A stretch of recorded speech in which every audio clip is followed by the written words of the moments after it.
Lecture 7, Croesus.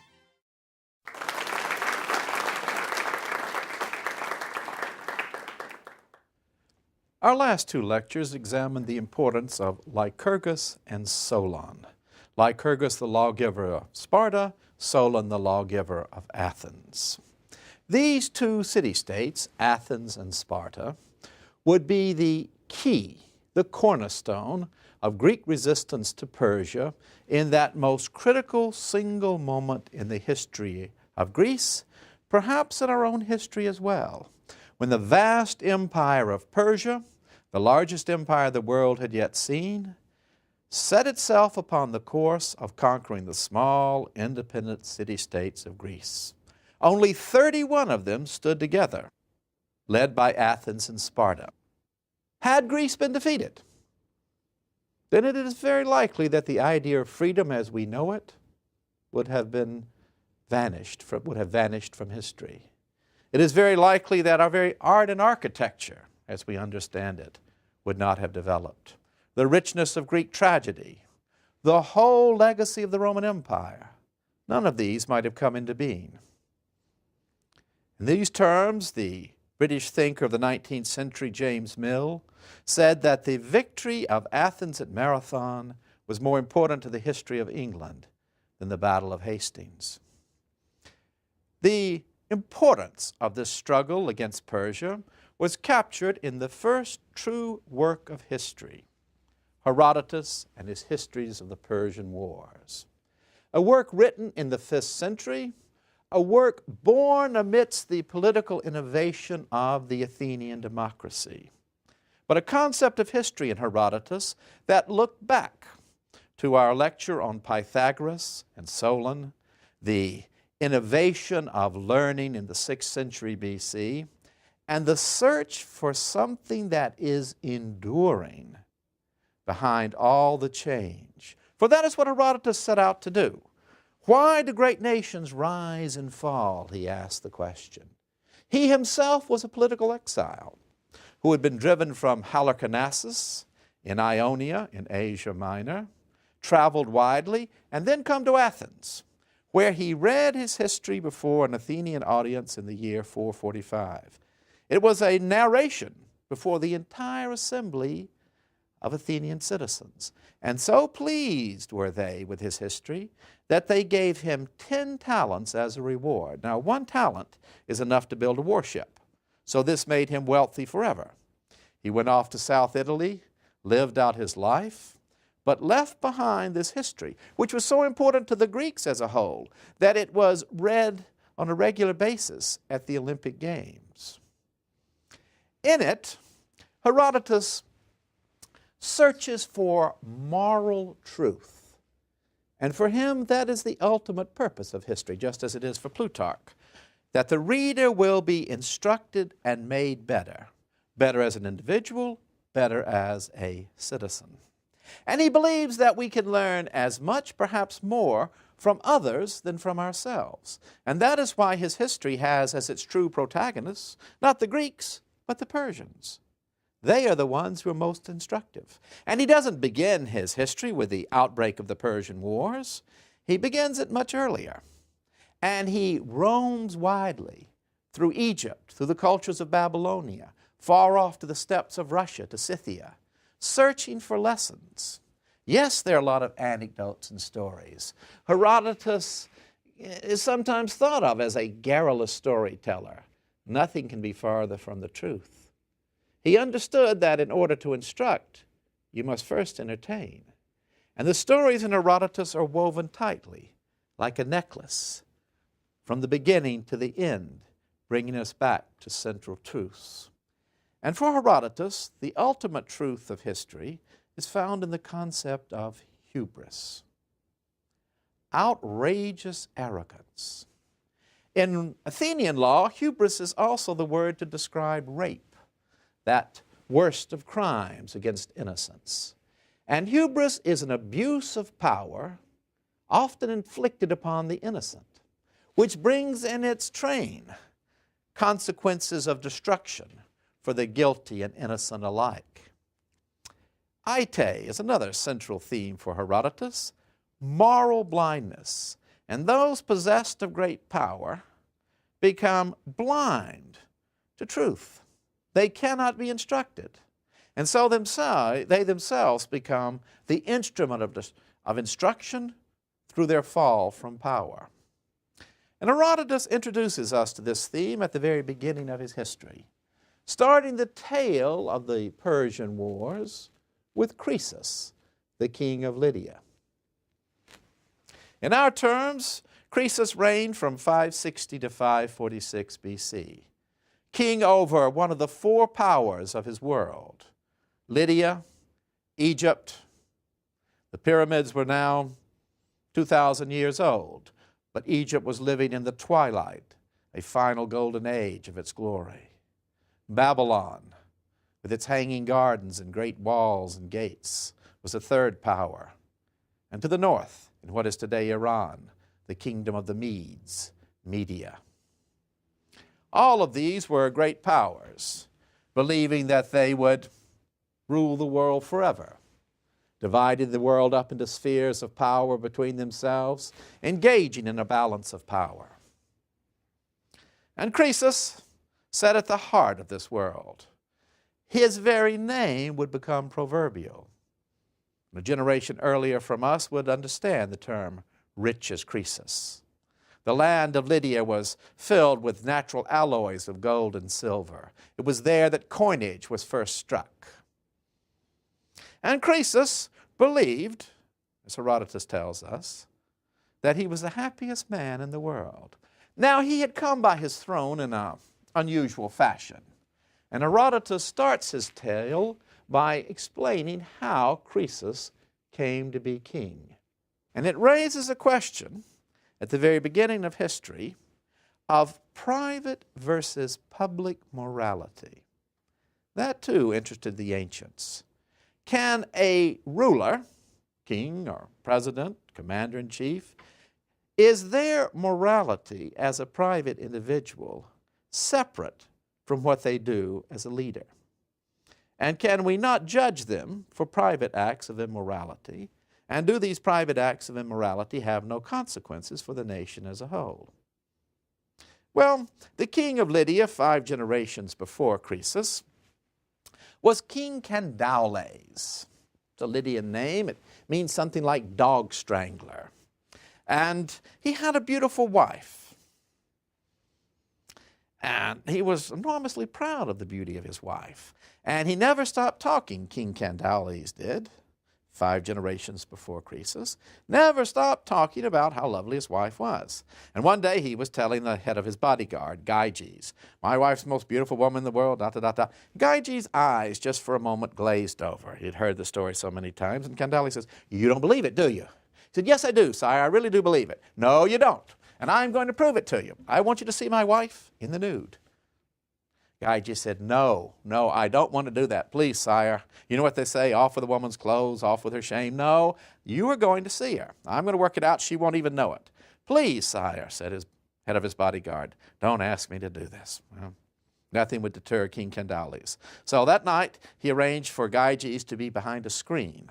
His wife came into the bedroom, took off her clothes. Gyges saw her, then slipped out. But the queen had caught a glimpse of him from the corner of her eye. She said nothing to her husband, but the next day she sent for Gyges. It was not unusual for the queen to send for Gyges, and so he came. She said, all right, I am giving you a choice, head of the bodyguard. Either you kill my husband and marry me, or I tell him that you came in here and tried to seduce me and he will kill you. What is it going to be? Well, Gyges said, don't make it either one. Let's just forget all of this happened. But see, Herodotus presents us with this question. Are all things that happen fated by the gods, or what Herodotus believes, do the gods simply put us in these situations and we make the choice? And Gyges made his choice. I'll go along with you, we will kill your husband, and I will become king in his place. And so they do. And Candaules is murdered by his own wife, the head of his bodyguard, and Gyges now rules over the land of the Lydians. And from Gyges, 5 generations later, comes Croesus. Now the king, Candaules, had committed an act of hubris. He had shamed his wife, had he not. She had done nothing to deserve this. And the consequences would be visited not upon the wife, not upon Gyges, but 5 generations later. For not only had Candaules committed hubris, but his wife had committed hubris. She had acted in excess, don't you see? Why didn't she just go to her husband and say, you shouldn't have done that? But no, she had responded in an excessive fashion. And that too is part of the lesson of Herodotus woven through his history. Nothing in excess.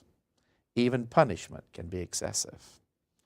But that's all in the past. Croesus is now king over Lydia. And one day there comes to his court a stranger, Solon the Athenian. Remember, having set in place the laws of Athens, he travels. And he comes now to Lydia, sometime after 560, an old man, and presents himself at the court. And King Croesus says, I have heard of you. You are one of the wisest men of Greece. I have a question for you. First of all, I'd like to have you escorted around my palace and grounds. And the vast wealth is laid out before Solon, the power and might of Lydia, one of the 4 mightiest men of his day. And he says, when Solon comes back, tell me something, Athenian. Who is the happiest man in the world? Solon thinks a minute and says, it was Tellus. Who? Tellus. Tellus. T-E-L-L-U-S. Tellus. Who is that? Well, he was an Athenian. Yes, so what? Well, he was a brave man.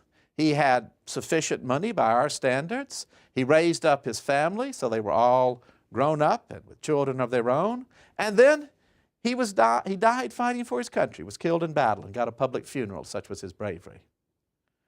Well, so what? What makes him the happiest man in the world? Well, all right, I tell you what, that must just be mere Athenian pride. Who's the second happiest? Cleobus and Biton. Who are Cleobus and Biton? Well, they were 2 young men of Argos, and their mother was a priestess of the god Hera, and one day she was going off to give sacrifice, and there was no ox to draw her wagon. So her 2 sons yoked themselves up to the wagon, drew it into town. She offered up sacrifice, and everybody crowded around her and said, how lucky you are to have these 2 fine, brave sons. And she, their mother, prayed to the goddess Hera, give them the greatest gift. And that night, they went into the temple, Cleobus and Biton, the 2 sons. They fell asleep and did not wake up. And that makes them happy? They died when they were at the height of their pride and fame, before life could pull them down. You see the lesson he's given him. First of all, this man Tellus. He had what you should want, a nice family, a good public reputation, and die with that reputation. And these 2 young men, those whom the gods love, they take back early. Well, Croesus thought that Solon was the most overrated intellect he had ever met. He dismissed him as a fool who did not understand. But before dismissing him, he said, what about me? Why am I not the happiest man? Sire, right now I would call you a lucky man. But have you ever thought of this? There are 365 days in the year. Each day brings something new. Right now you are just lucky. No one is happy until the end is known. Look to the end. And when at the end of your days you still enjoy this fame, this reputation, then I might call you happy. Solon went away. Croesus continued. But he had a dream one night. And in the dream,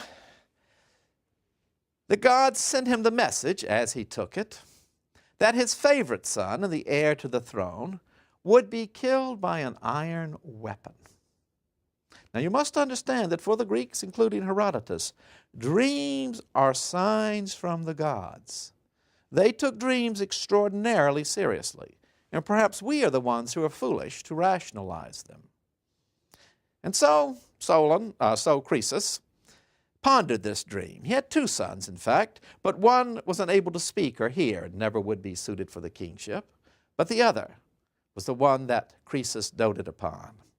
And so, in order to make sure the son was never killed by iron weapons, Croesus had all iron weapons removed from the boy's room, took him out of the army where he had been a captain, and had him get married. So he would settle down and live a quiet life. Wouldn't let him go out on any military expeditions anymore, and the boy grieved under this. And one day a group of villagers came in and brought this message to Croesus that a savage boar was ravaging their territory. And would he send hunters to kill the boar? And the boy was there, and he said, "Dad, let me go. I want to go and hunt this boar." And his father said, "No, son, not today." And he said, "What have I done to anger you, Father? Why are you treating me this way? I was once a soldier, and now you've stripped me of all my honor."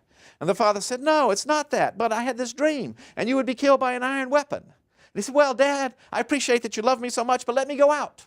Let me go out and fight this boar, because does a boar carry a sword? Does a boar carry a spear?" "Well, no. Sounds good. All right." So there he is, off chasing the boar, and he's got guardsmen with him to protect him. And the boar suddenly turns in its tracks and races towards the young prince. And one of the guardsmen hurls a spear to stop the boar, misses it, kills the boy. Oh. The word is brought back to Croesus. And maybe, Herodotus suggests, Croesus ought to have stopped right then and re-examined. But he didn't. He continued on because he had more problems, political problems. A great new power was arising on the borders of his country to the east, the new empire of Persia. And Croesus was concerned that it might lead to a change in the balance of power. And so he sought to get the best information that he could. He proceeded prudently. He asked what was the best oracle in the world, the most trustworthy oracle of the gods.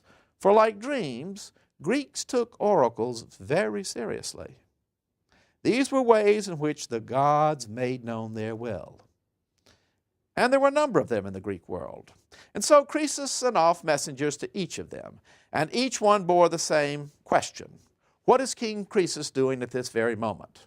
They went off to Dodona, where Zeus spoke in the oak trees. They went off to Egypt, far out into the desert at Siwa, where the Egyptian god equated with Zeus, Amun-Ra, gave his oracles. And they went to Delphi, the oracle of Apollo, deep in the mountains in the central part of Greece.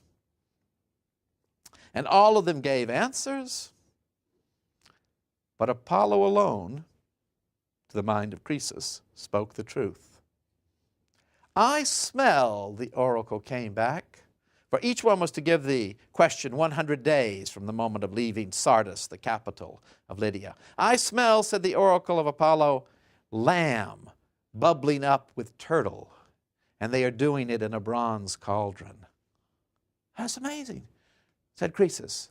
"I thought of something that no oracle would imagine I was doing. I took a lamb and I took a turtle and I cut them up and I made a stew with my own hands." And the oracle at Delphi knew this. That must be the true oracle. And so he gave enormous gifts to the oracle.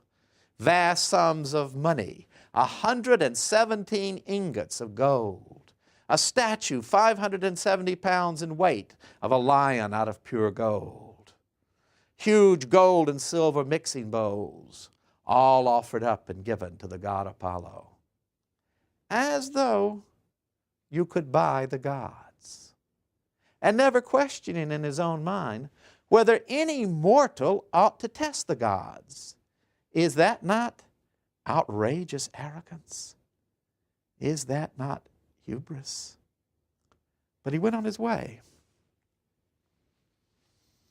He asked the god another question: "Will my other son, the surviving son, ever speak?"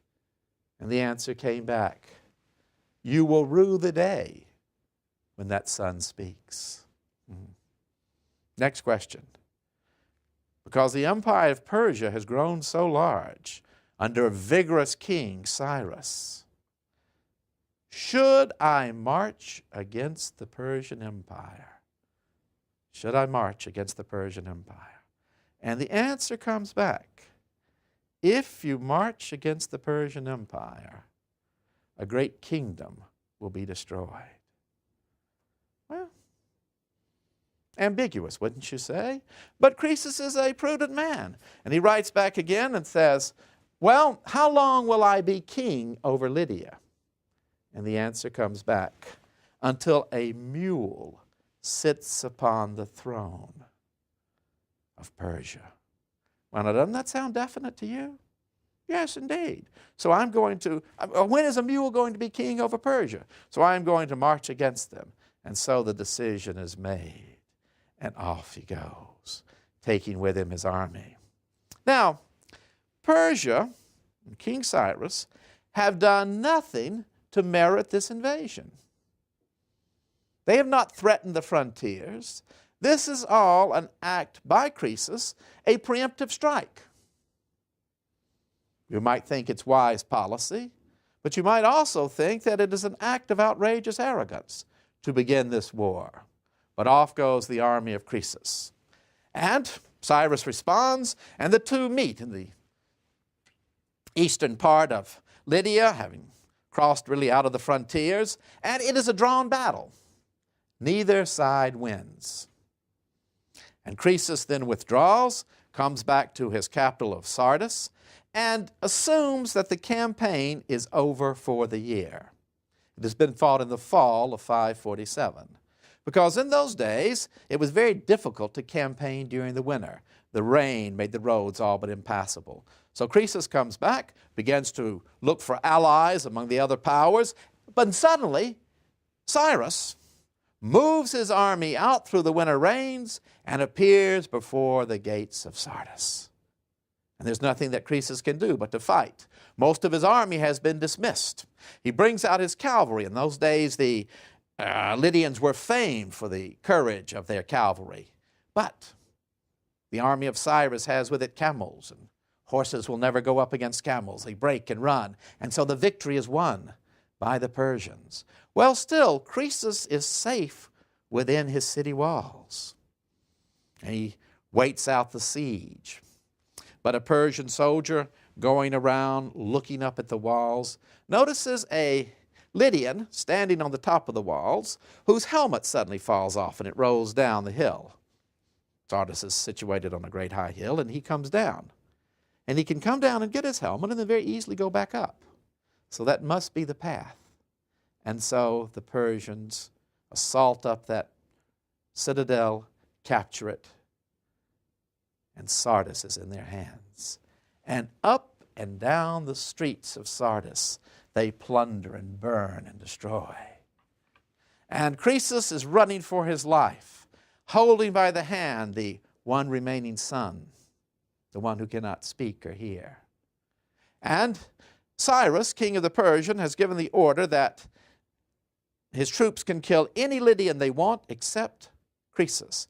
He wants him alive. And so they're racing along, and suddenly a Persian soldier grabs Croesus, who's in disguise, and starts to kill him. And the little boy speaks out, "Remember, you will rue the day that your son speaks. You will rue the day." And the little boy shouts, "Do not kill him, for this is Croesus, king of the Lydians." And so Croesus is brought before the conquering Cyrus. And Cyrus asks him, "Why did you invade my country? Why did you invade my territory, ravage my lands?" And Croesus said, "Well, the God told me to do it. It's not my responsibility." And he said, "You can't shirk your responsibility. You are going to pay for it. I am going to burn you alive." And so a great funeral pyre is built. And this captured the imagination of the Greeks. We have a vase in which the funeral pyre of Croesus is portrayed, and a Persian is there putting a torch to it. So Croesus is on top of this funeral pyre, and Cyrus the Persian is watching this, and the flames begin to go up and lick the logs and get closer and closer and closer. And Croesus shouts out, "What did I do to deserve this? Oh, Solon, Solon, Solon." Cyrus says, "What? What did he say?" "I don't know." "You, Lydian, what did he say?" "Solon, Solon, Solon." "What does that mean?" "I don't know." "You, Croesus, what are you talking about?" Well, I would love to tell you, but I'm catching on fire here. Put the fire out. But it had gone too far. And suddenly Croesus says, God Apollo, if anything I have ever done pleases you, put this fire out. Put an end to it. And suddenly, out of a bright blue sky, Herodotus tells us, clouds came up, the rain came down, and the fire was put out. All right, come down and talk to me, says Cyrus. Now, what is this Solon, Solon, Solon? Well, Solon was a wise man who visited me, and I wish he could talk with every king in the world. For he gave me such wisdom, and I spurned it. He said, no one is happy until the end is known. Oh. I tell you what, said Cyrus, you seem as though you have learned a great deal. You have learned wisdom through your defeat and suffering, Croesus. I'm not going to burn you alive. I'm going to make you my honored advisor. Can you give me some advice? Oh, I can, sire. What are those men doing? Ha ha! They are burning your city of Sardis to the ground. No, King Cyrus, they are burning your city of Sardis to the ground because it is yours now. How? That is wisdom. I tell you what, such good advice deserves a favor in return. What would you like to do? Tell you what I would like to do, said Croesus. I would like to write to the god Apollo and ask him why he betrayed me. Do it. So the question went off, and Apollo wrote back and said, first of all, I did not betray you. You asked me if you should march against the Persian Empire, and I wrote back, if you did, a great kingdom would be destroyed. You were the one who was so swollen with hubris, so sure you knew everything, because you see, that is the greatest source of hubris, thinking you are wise when you are not wise. So you went ahead and acted. I'm going to tell you something else. You thought you could buy with money and gifts the favor of the gods. That can never be. Only one thing, and this is a very important step in morality and ethics, only one thing wins the favor of the gods, and that is a righteous and just life. A life that is not marked by the sin of hubris. Now, I think I paid you back well. Even after you had lost your kingdom through your own folly, I sent the rain that saved your life. So learn from this. What about, Croesus said, the very fact that you told me I would rule until a mule sat upon the throne of Persia. But you see, the oracle wrote back, you didn't follow that either. You must pursue wisdom, but within limits. And so Herodotus ends the story of Croesus, giving us just one final paragraph to make us think. He tells us that Croesus, when he came to power, had been resisted by one man in his realm, man of wealth and power. And Croesus had taken this man, defeated him in battle, broken him politically, and then had him carded alive. Do you know what that means? How you card wool? He had had that man drawn back and forth until the man was flayed alive. That's excessive. Had Cyrus acted towards Croesus in an excessive manner? No. He started to burn him alive, but then learned and practiced moderation. And for that reason, in the pages of Herodotus, Cyrus is the model of a good king. Herodotus goes on to describe the customs of Lydia, the natural resources, what the Lydians, their festivals. And then he says, the Lydians prostitute their daughters. They send their daughters out to be prostitutes before they're married.